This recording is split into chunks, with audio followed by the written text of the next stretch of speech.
ஹரே கிருஷ்ணா. ஓம் நமோ பகவத்தே வாசுதேவாய. ஹரே கிருஷ்ணா. மகாபாரதம் சபாபர்வம் பார்த்துட்ருக்கோம். இதில் அத்தியாயம் 5, நாட்டுக்கு ஆபத்து வருவதை காட்டக்கூடிய அபசகனங்கள், சிசுபால வதம், ராஜசூய யாகத்தின் நிறைவு, துரியோதனனின் பொறாமை, சகுனியின் நல்லுபதேசம், சூதாட்ட யோசனை, இதையெல்லாம் தான் நம்ம பார்த்துட்ருக்கோம். சிசுபாலனுடைய தலை பகவானுடைய சக்கராயுதத்தால் அறுக்கப்பட்டது. அதனால் சிசுபாலன் இறந்து போனான். அவனுடைய உடலிலிருந்து ஒரு ஒளி தோன்றி பகவானை வலம் வந்து பகவானுக்குள் ஐக்கியமானது. இப்படி பகவானுக்குள் அந்த ஒளி அடைக்கலமானதை பார்த்து அரசர்கள் எல்லோருமே ரொம்ப வியப்போடு நிற்கிறாங்க.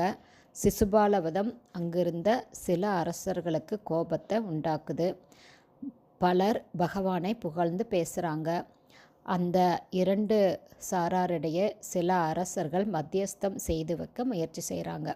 அதன் பிறகு யுதிஷ்டருடைய உத்தரவின் பேரில் சிசுபாலனுக்கு அந்திம கிரியைகள் நடத்தப்பட்டது.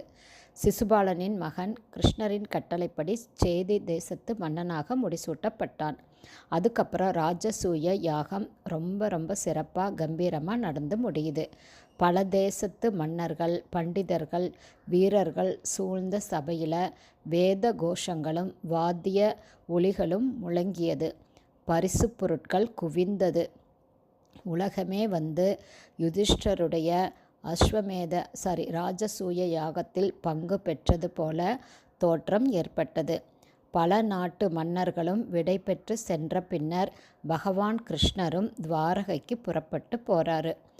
துரியோதனனுடைய அண்ணன் தம்பிகளும் கர்ணன், சகுனி போன்றவர்களும் யுதிஷ்டருடைய மாளிகையிலேயே பாண்டவர்களோட தங்குறாங்க. கடைசியாக வியாசர் விடை பெற இருந்தபோது யுதிஷ்டன் வியாசர்கிட்ட ஒரு சந்தேகத்துக்கு விளக்கம் கேட்குறாரு. இங்கே தோன்றிய உத்பாதங்கள், அதாவது அபசகுனங்கள், சிசுபாலன் மரணத்தை தான் குறித்ததா?